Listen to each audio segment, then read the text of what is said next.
Okay, intern Natalie is going to show prone supported position with the halo trainer. She turns it around in the handles down position. She's going to preload, in other words, she's going to apply a TheraBand that's tied into a loop. Gently set it on the long handle of the halo trainer. Place the ball back in the cradle with the halo trainer. That is the handles down position. She checks to see that it's firmly connected by the friction fitting ball against the halo trainer. In the tall kneeling position, this is the neutral position for prone supported. She's going to reapply her body onto the ball, the knee straight. Her pelvis is on the ball, and we're going to move through some progressions through the upper body. So starting with the W, her elbows are at her side, and then she moves out into a T, and then out into a Y with her arms right at the level of her ears. You can see long spine and neutral pelvis. Okay, we're going to go ahead and move into the progressed position before we go into the loading.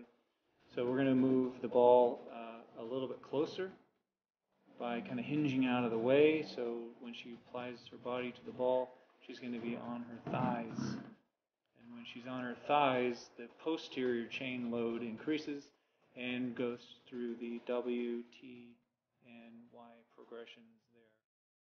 And then we're going to move into a regressed position before we add load. And the application here would be for an athlete, particularly in a throwing sport. Now, as she moves the ball farther away, the load through the posterior lower chain is diminished.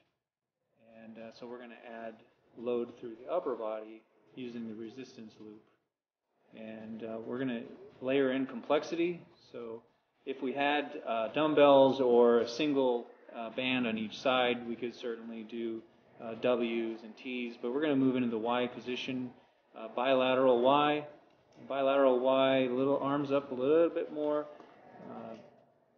There's a lot of load through the upper body, and now we're going to move into an anti-rotation T.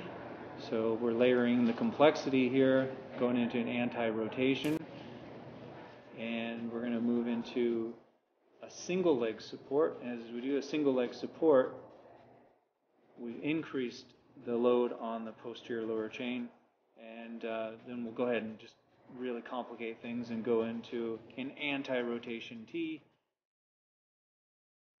And you can see the application here from the ground reaction force for a thrower is that the posterior chain will aid in the efficiency of that ground reaction force all the way up through the spine and ultimately into the shoulder and elbow for greatest throwing efficiency. So that is the prone supported position, progressions and regressions with the halo trainer. Great job, Natalie.